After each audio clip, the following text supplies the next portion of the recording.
Selamat malam semuanya. Perkenalkan, nama saya Billy Pratama. Saya berkuliah di Universitas Muhammadiyah Palangkaraya, Fakultas Papertahut dan Program Studi Kehutanan. Jadi di sini untuk mata kuliah fisika saya ditugaskan untuk mempresentasikan tentang gelombang. Jadi sebelumnya penting bagi kita untuk mengetahui apa itu gelombang, apa saja gelombang, dan perbedaan gelombang. Pengertian gelombang. Definisi gelombang adalah getaran yang merambat dari suatu titik ke titik lainnya melalui suatu media atau ruang hampa. Getaran yang merambat ini menghantarkan energi yang bergerak dalam suatu kecepatan tertentu, namun tidak menyeret materi atau media yang dilewati. Sebenarnya kita sering menciptakan gelombang dalam kegiatan sehari-hari. Gelombang dapat muncul dan dihantarkan pada berbagai media atau benda, mulai dari permukaan air, bumi, cahaya, hingga gempa. Contohnya ketika kita mengeluarkan suara sekecil apapun, maka kita sudah menciptakan gelombang bunyi yang merambat melalui udara di sekitar kita. Jadi, gelombang dapat diklarifikasikan menjadi dua jenis berdasarkan arah rambat getarannya, yakni gelombang transversal dan gelombang longitudinal.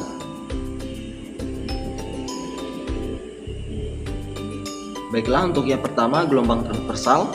Gelombang transversal adalah gelombang yang arah getar partikel medium tegak lurus terhadap arah gelombang. Sederhananya, bila energi yang merambat bergerak dari kiri ke kanan, maka gelombang turut bergerak naik turun searah energi, yakni dari arah kiri ke kanan. Contohnya adalah gelombang atau getaran yang muncul pada tali yang bergoyang.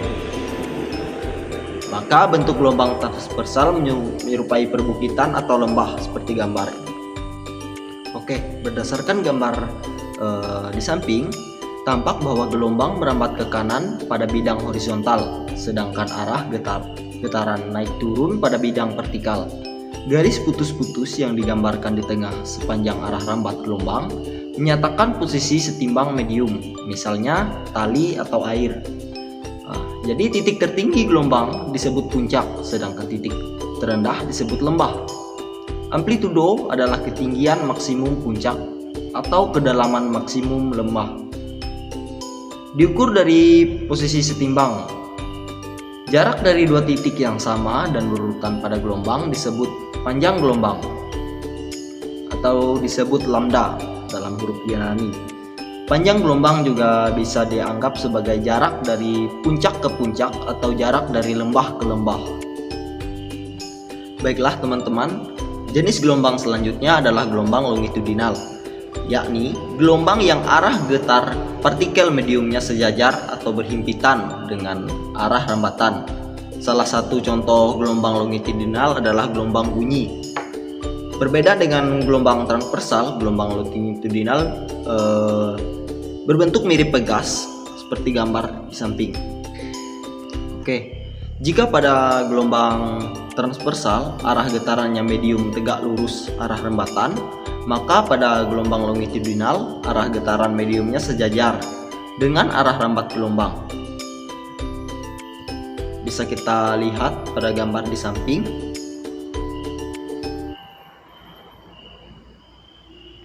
Pada gambar tersebut tampak bahwa arah getaran sejajar dengan arah rambatan gelombang. Serangkaian rapatan dan regangan membuat sepanjangan pegas. Rapatan merupakan daerah di mana kumparan pegas saling mendekat, sedangkan regangan merupakan daerah di mana kumparan pegas saling menjauhi. Jika gelombang transversal memiliki pola berupa puncak atau lembah, maka gelombang longitudinal terdiri dari pola rapatan dan regangan. Panjang gelombang adalah jarak antara rapatan yang berurutan atau regangan yang berurutan.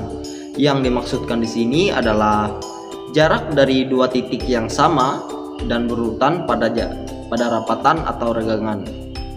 Bisa kita lihat pada gambar di samping. Jadi salah satu contoh gelombang longitudinal adalah gelombang suara di udara. Udara sebagai medium perambatan gelombang suara, merapat dan meregang sepanjang arah rambat gelombang suara. Berbeda dengan gelombang air atau gelombang tali, gelombang bunyi tidak bisa kita lihat menggunakan mata. Tetapi itu dapat kita perhatikan. Contohnya saat kita mendengar musik, saat kita menyentuh loudspeaker, saat kita sedang memutar lagu, semakin besar volume lagu yang diputar, maka semakin keras loudspeaker bergetar. Kalau diperhatikan secara sesama, loudspeaker tersebut bergetar maju mundur. Dalam hal ini, loudspeaker berfungsi sebagai sumber gelombang bunyi dan memancarkan gelombang bunyi, gelombang longitudinal, melalui medium udara. Baiklah teman-teman, sekarang kita masuk ke dalam perbedaan gelombang.